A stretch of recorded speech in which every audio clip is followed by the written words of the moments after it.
Good morning all of you. इस video में हम बात करेंगे सीटेट रिजल्ट 2023 जो कि 20 अगस्त को पेपर हुआ था और इसके बाद इसकी आंसर की और रिजल्ट जारी कर दिया गया है। और उसमें बहुत ही ज़्यादा मात्रा में लगभग मतलब मान के चलिए कि 85 से 90% अभ्यर्थी पेपर 1 और पेपर 2 में फेल हो गए हैं। ठीक है, तो जो अभ्यर्थी फेल हुए हैं वो काफ़ी निगेटिव में आ गए हैं, मतलब एक तरीके से निगेटिविटी उनके अंदर इंटर कर गई है। तो मैं यहाँ पे बस इस वीडियो में पूरा कंप्लीट बने रहिएगा, मैं उस नेगेटिविटी को बाहर करूँगा और पूरी एनर्जी के साथ लग जाइए अपनी आने वाले सीटेट एग्ज़ाम के लिए। क्योंकि देखिए, जब तक आप सीटेट क्वालिफाई नहीं करेंगे, स्टेट के एग्ज़ाम आप देख सकते हैं।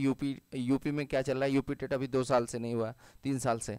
बिहार में बी टेट होता नहीं है, सीटेट ही एक ऑप्शन है जिससे पास करके आप किसी भी राज्य में शिक्षक भर्ती के लिए अप्लाई कर सकते हैं। तो राज्य की जो टेट है उसका हाल बहुत बेहाल है, तो यूपी का तो पूछिए मत। यूपी में तो कोई सुगबुगाहट भी नहीं है कि कोई एग्ज़ाम होगा भी है कि नहीं होगा। शिक्षा चयन आयोग 5 साल से बन रहा है, उसका कुछ भी नहीं पता है। यूपी के लिए तो मतलब कुछ कहा नहीं जा सकता, कुछ पे गवर्नमेंट कोई एक्शन ही नहीं ले रही है। ठीक है, तो उन अभ्यर्थियों की मैं बात करूंगा जो अभ्यर्थी फेल हो गए हैं या पहली बार एग्जाम देने जा रहे हैं। तो आप लोग बिल्कुल सबसे पहले आपको माइंड को स्थिर रखना है। होता है ज़िंदगी में, कभी कभी हम फेल होते हैं, तो ऐसा नहीं कि हमारा सब कुछ ख़त्म हो गया है। अरे भाई, फेल ज़िंदगी का हिस्सा है।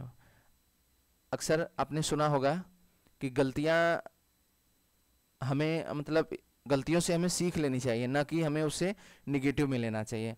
हाँ, गलती की है, फेल हो गए हैं, कोई बात नहीं, लेकिन आगे ऐसी गलती ना करें। जैसे गलतियों से सीख लेनी चाहिए, यानी कि जैसे जो गलती हम किए हैं, क्या गलती की है उसको सुधारें और फिर उससे आगे बढ़ें। ठीक है, अब जैसे आपने पेपर दिया, फेल हो गए हैं, तो आप इस समय बहुत ही अपने आप को निगेटिव फील कर रहे होंगे कि अब मुझसे हो पाएगा या नहीं हो पाएगा, क्या होगा मतलब अगला एग्ज़ाम। क्योंकि देखिए, अभी जो जूनियर की शिक्षक भर्ती है बिहार में, उसमें जो आपको पासिंग परसेंट पता होगा कितना है, मैं एक बार दिखा भी देता हूँ आपको।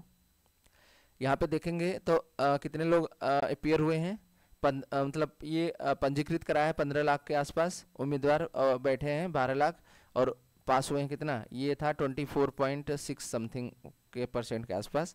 एग्जैक्ट मुझे नहीं है, 24 तो एग्जैक्ट है, लेकिन पॉइंट में आगे है कुछ। और पेपर 2 में तो हद ही हो गई है।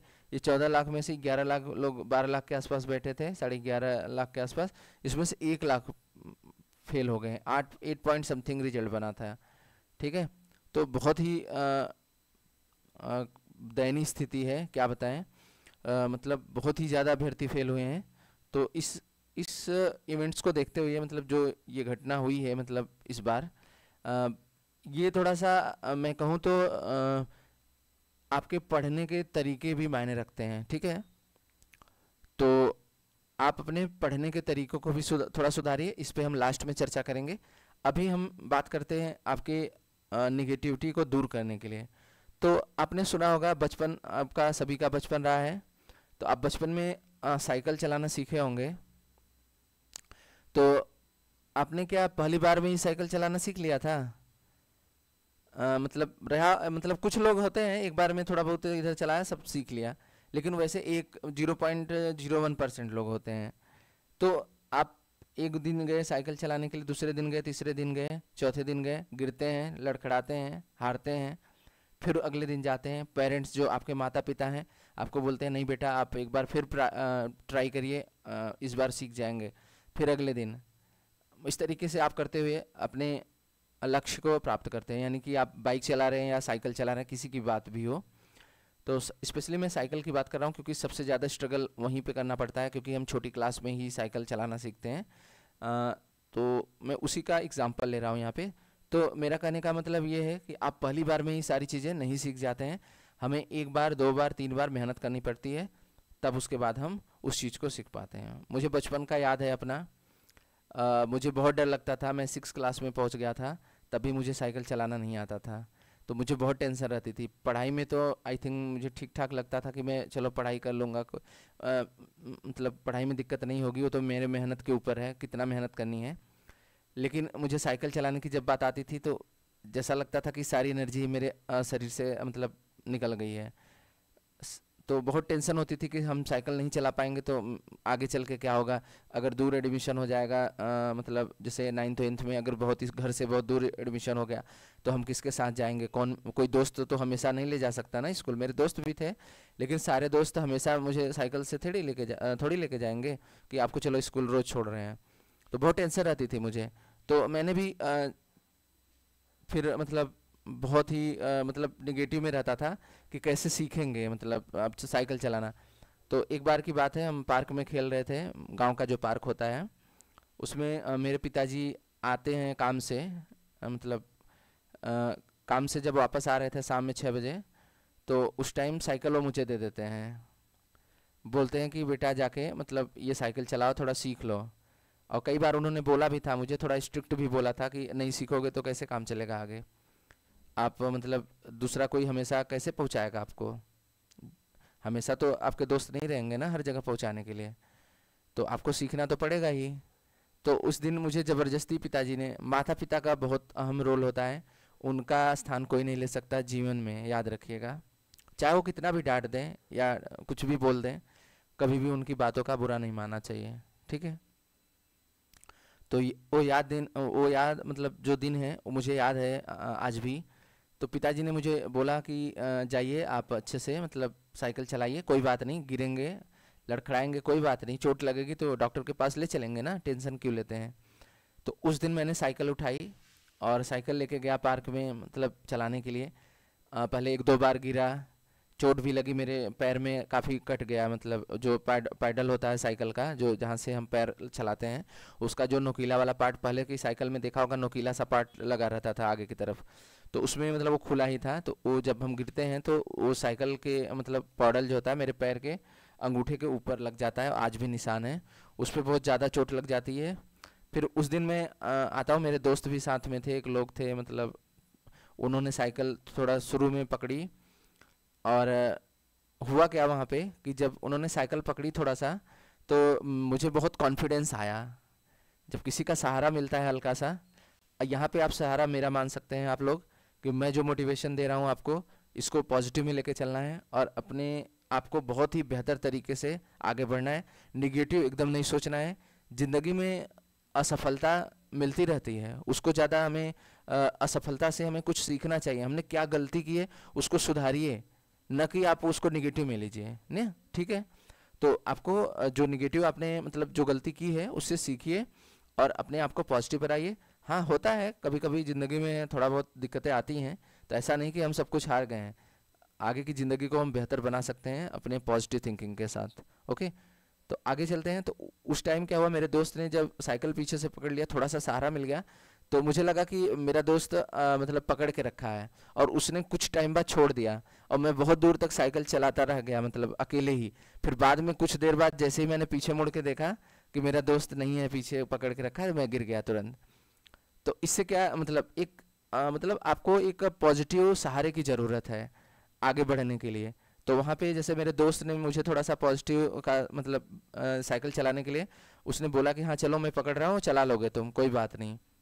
तो यहाँ पे मैं बोल रहा हूँ बिल्कुल आपसे हो जाएगा, सीटेट कोई बहुत बड़ी चीज़ नहीं है, बस जो प्लानिंग मैं बताऊँगा उसको थोड़ा सा फॉलो करिएगा, बिल्कुल आप पास होंगे। एक सहारे की आपको ज़रूरत है और कुछ नहीं, आपको कोई अच्छा सा गाइडेंस मिल जाएगा तो आप बिल्कुल सीटेट क्वालिफाई कर लेंगे। ये बहुत बड़ा एग्जाम नहीं है, टेंशन मत लीजिए, ठीक है। ज़्यादा निगेटिव सोचने की ज़रूरत नहीं है, पूरी ऊर्जा के साथ पूरी शक्ति के साथ आगे बढ़िए, ठीक है।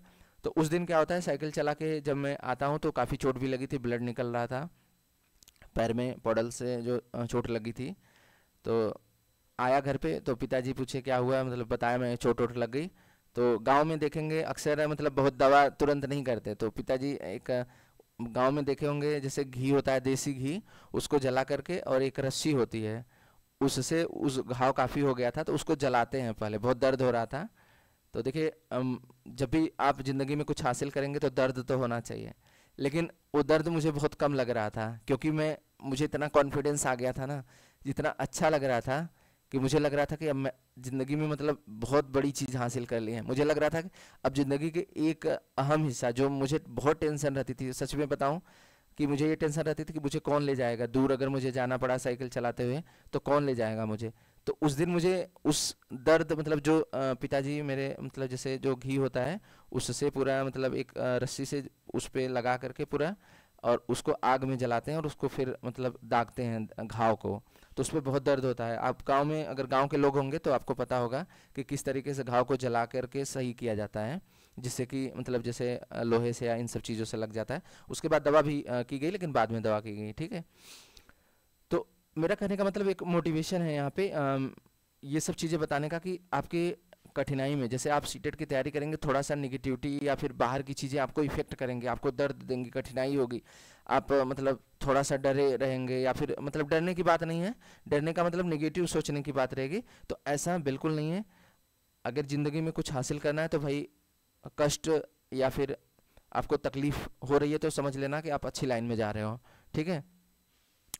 तकलीफ थोड़ा सा होती है, मेहनत करने पे तकलीफ होती है, तो वहाँ पे मुझे चोट लगी। उसके बाद मैं फिर अगले दिन गया, दूसरे दिन बहुत ही मज़ा मतलब अच्छा लगने लगा मुझे। बार बार साइकिल जब चलाने लगा मैं, तो वहाँ पे बहुत ही मोटिवेशन मिलने लगा, ठीक है। फिर मतलब रोज़ाना मैं साइकिल चलाने लगा, और फिर ज़्यादा से ज़्यादा 4-5 दिन में मतलब बहुत ही अच्छा लगने लगा। फिर साइकिल मुझे एक मिल गई घर से, मैं अपने स्कूल भी साइकिल से ही जाने लगा, मुझे खुद ही अच्छा लगने लगा। तो घर वाले भी काफ़ी टेंशन में शुरू में रहते थे कि साइकिल से जा रहे हो गिर जाओगे या ये सब। छोटी क्लास में तो पता होगा जब हम छोटे होते हैं तो पेरेंट्स कितना इफेक्टिव होते हैं, आपको कहीं जाने नहीं देते हैं या फिर उल्टी सीधे कोई एक्टिविटी नहीं करने देते जिससे हमारे बच्चे को कोई चोट लग जाए। तो मेरे पिताजी बहुत ही ज़्यादा सेंसिटिव रहते थे, मेरी माँ भी बहुत ही ज़्यादा सेंसिटिव रहती थी इस चीज़ को लेके कि मतलब वहाँ बचपन में देखा जाए तो मुझे मतलब किसी तालाब में तैरने के लिए मना कर दिया जाता था कि तैरना नहीं है, डूब जाओगे, या फिर किसी वजह से पेड़ पे चढ़ने के लिए मना कर दिया जाता था, पिटाई हो जाती थी अगर पेड़ पे चढ़े या फिर तालाब में नहाए तो ये सारी चीज़ें थी। तो आप बिल्कुल एकदम अच्छे फ्रेश माइंड से आगे बढ़िए, मेहनत करिए, और ज़िंदगी में उतार चढ़ाव चलता रहता है, ठीक है, पूरी शक्ति के साथ। तो आप एक बार असफल हुए हैं तो आपने एक स्टोरी पढ़ी होगी, असफलता एक चुनौती है, उसे स्वीकार करो, ठीक है, और क्या गलती रह गई उसको सुधार करो। मतलब ये थोड़ा सा लाइन मुझे अच्छे से नहीं याद है, लेकिन कुछ ऐसा ही है कि जो हम अगर कोई असफल होते हैं तो उसका मतलब ये नहीं कि हम बहुत ही गलत मतलब निगेटिव में चले जाएं। उसका मतलब ये होता है कि हम उसको सुधार करें, आने वाले समय में ऐसी कोई गलती ना हो, उस पर विचार करें। क्लियर है? तो यहाँ तक थी। अब आप निगेटिव चीज़ों को भूल जाइए कि आपको पीछे क्या आपके साथ हुआ, आप पास हुए या फेल हुए जो भी है, ठीक है। अब आप आने वाले एग्जाम में एकदम पूरी ऊर्जा के साथ लग जाइए और मेहनत के साथ आगे बढ़िए, ठीक है। सीटेट आपके पास 2 महीने हैं और अच्छे से तैयारी करिए, ठीक है। तो अब मैं आगे चलता हूँ, थोड़ा सा आपको मैं दिखाता हूँ कि किस तरीके से आपको पढ़ना है थोड़ा, ठीक है। सबसे पहला काम मैं थोड़ा सा आपको दिखा दूँ पैटर्न क्या रहने वाला है। पैटर्न आपको आई थिंक जो लोग पहले से दे रहे हैं उन्हें पता होगा। बाल विकास के 30 प्रश्न रहेंगे 30 मार्क्स के। फिर उसके बाद हिंदी भाषा के कोई भी ले सकते हो, भाषा के 30 प्रश्न रहेंगे 30 मार्क्स के। फिर गणित के जो रहेंगे वो आपके सॉरी भाषा 2 के 30 क्वेश्चन रहेंगे 30 मार्क्स के। फिर इसके बाद अगर आप गणित विज्ञान लेते हैं, पेपर 2 की बात कर रहा हूँ मैं, इसी सिलेबस में पेपर 1 का भी है, मतलब मैंने बना रखा है, अभी उसको भी दिखा दूंगा। और एक चीज़ और बता दूं, मैं अगर आपको ये पीडीएफ चाहिए तो डिस्क्रिप्शन में मैं टेलीग्राम का लिंक दे दूंगा या कमेंट बॉक्स में, आप वहाँ जाके टेलीग्राम पे डाउनलोड कर सकते हैं, ठीक है, इस पीडीएफ को। उसके साथ साथ अभी सिलेबस का भी वीडियो में डिस्कस कर रहा हूँ, ठीक है। सामाजिक अध्ययन के 60 क्वेश्चन, अगर आप गणित विज्ञान लेंगे तो इसके 60 क्वेश्चन लेंगे, सामाजिक लेंगे तो इसके 60 क्वेश्चन। तो ये आई थिंक 90% लोगों को पता ही रहता है, जो लोग पहले से एग्जाम दे रहे हैं। जो लोग पहली बार जा रहे हैं तो उनको थोड़ा सा बताने की ज़रूरत है, इसलिए मैं ये बता दे रहा हूँ। टाइम आपका 2 आवर 30 मिनट का रहेगा, 150 क्वेश्चन रहेंगे, यानी कि 150 क्वेश्चन 150 मार्क्स के। ओके, तो ये था पैटर्न। सिमिलर वे में आपका यहाँ पे मैं बता दे रहा हूँ, पेपर 1 में भी यही पैटर्न रहता है। पेपर 1 में देखेंगे आप तो पेपर 1 में भी 30 क्वेश्चन 30 मार्क्स के बाल विकास, हिंदी भाषा फर्स्ट 30 क्वेश्चन 30 मार्क्स के, अंग्रेजी या संस्कृत लेंगे तो 30 क्वेश्चन 30 मार्क्स के, गणित लेंगे 30 क्वेश्चन 30 मार्क्स के, पर्यावरण लेंगे तो 30 क्वेश्चन 30 मार्क्स के, तो 150 क्वेश्चन 150 मार्क्स के। क्लियर है? तो ये सारी चीज़ें हैं।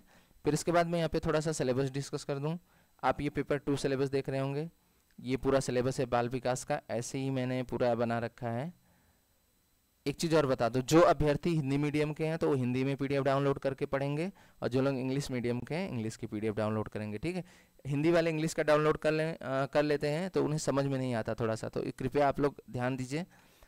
तो अपने भाषा के अनुसार जिसमें आपको सबसे बेहतर समझ में आए तो उस चीज़ को ध्यान रखिएगा। तो यहाँ पे भाषा का प्लस उसके बाद आपके सब्जेक्ट के यहाँ मैथ्स का हो गया, फिर मतलब एसएसटी का भी पूरा सिलेबस यहाँ पे मैंने दे रखा है। अगर ये पीडीएफ आपको चाहिए तो टेलीग्राम का लिंक जरूर दूंगा मैं, वहाँ से आप डाउनलोड कर सकते हैं। टेलीग्राम पे मैंने डाल रखा है, ठीक है, ये पीडीएफ। तो इसमें आपका पेपर 1 का भी सिलेबस है, पेपर 2 के साथ साथ मैं यहाँ पे दिखा दूँ आपको, यहाँ पे पेपर 1 का भी सिलेबस है, ठीक, यहाँ पे पूरा पेपर 1 का भी सिलेबस है, ये देख सकते हैं, सीटेट सिलेबस 2023 पेपर 1। तो सभी का सिलेबस है इसमें, तो आप अच्छे से मेहनत करिए और आगे बढ़िए, ठीक है। तो ये सारी चीज़ें हो गई सिलेबस का, कितने क्या मार्क्स के आते हैं, इस तरीके से आगे बढ़ना है स्टेप बाय स्टेप। हर चीज़ का प्रिंट आउट रखिए, जैसे सिलेबस निकाल लीजिए इसको अच्छे से, और इसमें ये जो पॉइंट हैं, जैसे ये जो पैटर्न, बाल विकास की अवधारणा और सीखने का इसका संबंध, बच्चों के विकास के सिद्धांत, आनुवंशिकता और पर्यावरण का प्रभाव, पहले इसकी थ्योरी अच्छे से पढ़िए, इन सब के बारे में जानिए। जैसे जिन पियाजे ने, कोहलबर्ग ने क्या बोला है, इनकी थ्योरी क्या है, वाइगोत्स्की ने क्या बोला है, इन सब के बारे में पढ़िए और फिर इसके क्वेश्चन बनाइए, तब आप जाके प्रैक्टिस सेट करिए। एक चीज़ और मैं बता दूं, आप लोग यूट्यूब पे पढ़िए, मैं मना नहीं कर रहा हूँ, मैं बार बार बोलता हूँ यूट्यूब पे पढ़ने के लिए मना नहीं करता हूँ।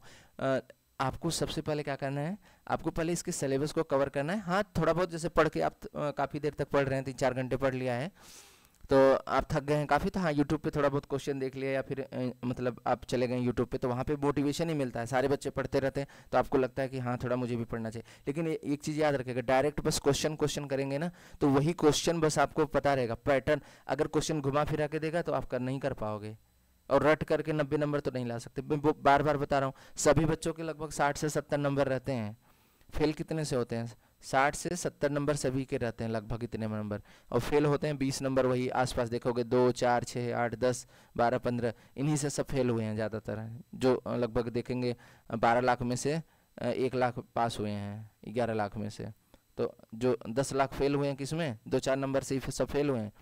तो इसलिए आप सिलेबस को पहले कवर करिए, फिर उसके बाद क्वेश्चन उसी बुक से बनाइए, ऐसी बुक ले लीजिए, फिर उसके साथ साथ आपको तब जाके प्रैक्टिस सेट करिए। और बीच बीच में आप यूट्यूब पे जाके पेपर देख रहे हैं या सोल्यूशन देख रहे हैं, मैराथन क्लास कर रहे हैं तो कोई बात नहीं है, लेकिन ऐसा नहीं कि बस मैराथन ही देखते रह जाओ। ये चीज़ मैं बार बार लोगों को थोड़ा सा स्ट्रिक्ट में बोलता हूँ, कड़ी भाषा का प्रयोग करता हूँ, तो ऐसा नहीं कि बस यूट्यूब से ही पढ़ो, यूट्यूब से अगर एकदम पढ़ोगे तो फिर यही हाल होने वाला है जो इस बार का रिजल्ट हुआ है। मैं यही बोल रहा हूँ कि पहले सिलेबस अच्छे से कवर करिए, फिर अपने क्वेश्चन उस टॉपिक से बनाइए, फिर प्रैक्टिस करिए।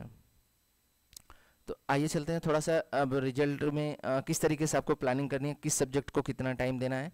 तो मैं ये बता दूं आपको, देखिए आपको पता होगा कि आपका कौन कौन सा सब्जेक्ट सबसे बेहतर है, आपका इस कौन सा सब्जेक्ट स्ट्रांग ज़्यादा है, ठीक है, आपको पता होगा कि कौन सा सब्जेक्ट आपको स्ट्रांग है। देखिए जैसे मैं अपनी बताऊं तो ये मैंने कई बार बता रखा है, फिर भी मैं हर बार थोड़ा सा बता देता हूँ आपको, ये मोटिवेशन के लिए मैं बताता हूँ, बस इतना मेरा कहने का मतलब है। यहाँ पे कोई शोबाजी नहीं है कि मैं बार बार रिजल्ट दिखाता हूँ, बस ये चाहता हूँ ना कि आप देखेंगे तो आपके अंदर एक एनर्जी बनेगी कि अच्छा ये इतना स्कोर हो सकता है, मैं भी कर सकता हूँ, ठीक है। तो मेरे बहुत अच्छे मार्क्स नहीं हैं, आप देख लेंगे, बस पासिंग मार्क्स आए हैं। यहाँ पे मेरा शोबाजी करने का कोई मतलब नहीं है कि मैं मार्क्स दिखा के शो कर रहा हूँ ये वो। जब मेरे 150-40 आए होते तो शोबाजी रहती। यहाँ पे मैं पासिंग मार्क्स बता रहा हूँ बस आप लोगों के हित के लिए, कि आप लोग भी जैसे जो लोग फेल हो जा रहे हैं तो ऑब्वियसली 82 या 90 नहीं ले आ पा रहे हैं ना, तो इस तरीके से अगर आप पढ़ेंगे तो आप भी इतने मार्क्स ला सकते हैं कि किसी भी शिक्षक भर्ती में शामिल हो सकते हैं। तो जैसे देखिए मैंने चाइल्ड डेवलपमेंट पेपर 2 की बात करें, यहाँ पे देखिए 6 to 8 के लिए चाइल्ड डेवलपमेंट में जैसे 30 क्वेश्चन हैं तो इसमें मेरे 24 आए हैं, ठीक है।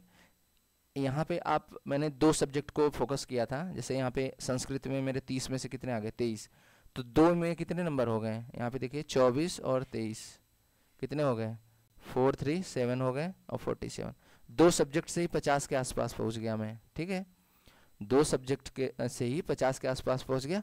और मतलब मैं साइंस में 36 नंबर हैं तो 47 और 36, तो ये हो गया 13, 83 हो गया। इतने से ही मतलब ओबीसी वाले कैटेगरी क्वालिफाई हो गई, और उसके बाद 15 नंबर और ऐड कर दो जो हिंदी के हैं, तो ये आपके कितने हो गए, 98 हो गए, ठीक है। तो टोटल 98 मार्क्स आए हैं मेरे पेपर 2 में। आप ऐसे पेपर 1 में भी देखेंगे तो देखिए 2 सब्जेक्ट में मैंने फोकस किया है, हिंदी में और यहाँ सॉरी बाल विकास में 30 में से 22 हैं, हिंदी में 30 में से 22 हैं, ठीक है। तो 2 में ही 44 नंबर हो गए, और नॉर्मल मार्क्स ला दीजिए, मेरे 91 हो गए, मतलब जनरल के पासिंग मार्क्स ज़्यादा हो गया, ठीक है। तो इतना आपको करना है। यहाँ पे देखिए जो लोग 140-30 ला सकते हैं वो भी लाइए, मैं मना नहीं कर रहा हूँ, लेकिन मैं स्पेशली बता रहा हूँ जो लोग फेल हैं तो ऑब्वियसली वो 82-90 से ज़्यादा तो ला नहीं पाए अभी, तभी तो फेल हो गए हो आप।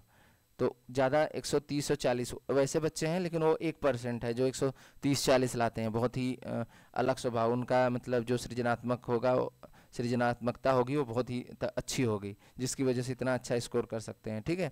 उनका आईक्यू लेवल अच्छा होता है, तो मतलब सभी का अच्छा होता है, मैं मना नहीं कर रहा हूँ, बट यहाँ पे मैं कोशिश कर रहा हूँ कि आप अपना मतलब इतना स्कोर रखिए कि पहले पास हो जाओ, बिहार शिक्षक भर्ती में जो आने वाली शिक्षक भर्ती है उसमें शामिल हो पाओ। तो 90+ लाने की कोशिश करिए पेपर 2 में, ठीक है। और एक चीज़ और बता दूं, बिहार शिक्षक भर्ती में जैसे मेल कैटेगरी से हैं, अदर स्टेट से जनरल के जो भी हैं उसके 90 मार्क्स चाहिए, फीमेल के चाहे अदर स्टेट को या कहीं के भी 82 मार्क्स चाहिए according to the BPSC notification. And जो OBC ST/SC हैं, जो बिहार की ST/SC हैं उनके लिए साथ 75 मार्क्स हैं, आप देख लेना, ये वाला पॉइंट देख लीजिएगा थोड़ा सा। तो यहाँ पे आपको क्या करना है, कम से कम 3 सब्जेक्ट आपको स्ट्रांग लेके चलना है। मैं बता दे रहा हूँ, आप यहाँ पे 2 सब्जेक्ट से आप सॉलिड, मतलब यहाँ पे अगर आप एक में गड़बड़ हुआ ना तो आप बाहर होंगे। यहाँ पे मैंने जैसे 2 सब्जेक्ट को फोकस किया है, तो आप कम से कम 3 को लीजिए। जैसे 3 सब्जेक्ट को इतना अच्छे से करिए कि कम से कम 20+ स्कोर रहे, 22, 23, 25 और 20 के बीच में नंबर रहे 3 सब्जेक्ट में, तब आपके 90+ क्रॉस कर जाएंगे अच्छे से, ठीक है। मैं बता दूं, ये जो मैथ साइंस वाला पार्ट है या SST का जो लोग पेपर दे रहे हैं, बहुत अच्छा खासा इस समय आ रहा है, मैं बता दे रहा हूँ, हल्का नहीं आ रहा है, 10th लेवल का आ रहा है। 10th कुछ क्वेश्चन तो 11th-12th के भी रहते हैं, मैंने देखा है, जैसे किरचॉफ लॉ से क्वेश्चन आता है, फिर सीरीज पैरेलल से क्वेश्चन आता है, ये 10th लेवल का है। तो आप 6 to 8 पढ़ के मत जाना, ये इसी से नहीं, पूरे नहीं आते, ये आपके 10th और 11th-12th के भी थोड़ा बहुत क्वेश्चन आते हैं, लगभग 10 क्वेश्चन तक, इस 10 क्वेश्चन तक मान के चलिए 11th-12th से भी आते हैं, ठीक है। तो ये था मतलब ये थी सारी इन्फॉर्मेशन, आई थिंक मैंने सब कुछ कवर किया होगा। और आप लोगों को फिर से बता दूं, आप एकदम अच्छे से पढ़िए और पूरी मेहनत के साथ पढ़िए, ठीक है।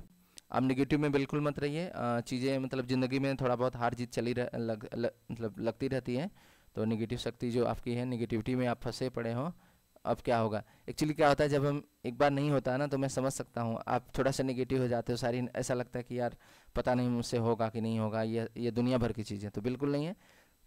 नेगेटिविटी से बाहर निकलिए और नई पॉजिटिव के साथ थोड़ा सा बाहर चलिए फिरिए, एक्सरसाइज हल्का फुल्का सुबह करिए। एक जगह मत बैठिए, एक जगह बैठे रहेंगे तो थोड़ा सा नेगेटिविटी ज़्यादा आएगी, तो थोड़ा सा परिवार में घुल मिल के रहिए और पॉजिटिविटी लाइए, और उसके साथ जब मन करे तो एकदम पूरी जी जान लगा के 2 घंटे 3 घंटे। एक चीज़ और बता दो, जैसे आप 2 घंटे पढ़ रहे हो तो ढंग से पढ़ो, ये नहीं 4 घंटे पढ़ रहे हो उसी में मोबाइल भी चला रहे हो, तो उससे कोई बहुत बड़ा फ़ायदा नहीं होने वाला है। 2 घंटे पढ़ रहे हो तो जी जान लगा के पढ़ो अच्छे से, ठीक है। तो ये थी वीडियो, मतलब लगभग मैंने आपको काफ़ी मोटिवेट करने की कोशिश की है, और आप बिल्कुल ये मोटिवेशन ही मत समझिए, ये आपकी ज़िंदगी का एक अहम हिस्सा है, ये आपको हमेशा मतलब ये बात आपको ध्यान रखनी पड़ेगी। कभी भी आप अगर असफल छोटी मोटी चीज़ों से हो जाते हैं तो आपको नेगेटिव में नहीं जाना है, आपको हमेशा पॉजिटिव बने रहना है और मेहनत करके आगे बढ़ना। अगर आप नेगेटिव ले रहे हो, बहुत टेंशन ले रहे हो, क्या कर लोगे बता दो। अगर आप नेगेटिव ले भी लिए, बहुत ज़्यादा परेशान हो, तो उससे तो और नेगेटिव बेकार ही हो जाएगा आपका, फिर तो जीना ही मुहाल हो जाएगा। तो ज़िंदगी में आगे बढ़िए और मेहनत के साथ आगे बढ़िए, ठीक है। तो वीडियो कैसा लगा, वीडियो पसंद आया तो लाइक करिएगा और चैनल को सब्सक्राइब कर लीजिए। और इसके साथ साथ मैं टेलीग्राम का लिंक दे दूंगा, और आप मुझे इंस्टाग्राम पे भी फॉलो कर सकते हैं।